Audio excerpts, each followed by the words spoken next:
dito. tama na!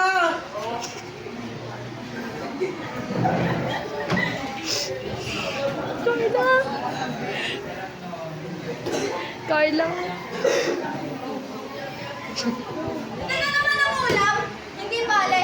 Pag nagpamanda na ulit yan ng pera, madami rin tayong ulam. At hindi lang Ate, ulam ha. tama na nga sabi!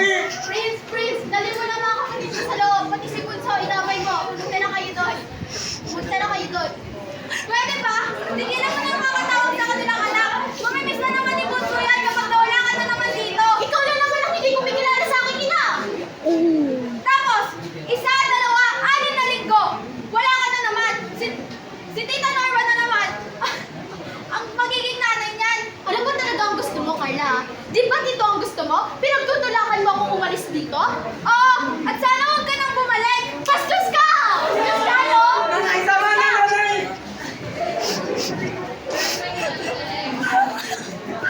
Ano? Lalayas ka na naman? Lalayas ka na naman? Ha? Lalayas ka?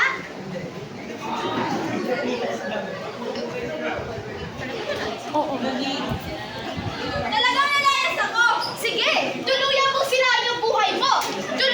Buhay mo! Sige, lumayas ka! Magpakabuhan ka niya sa mga bisyo mo! Magpakasawa ka niya sa mga lalaki mo! Oo!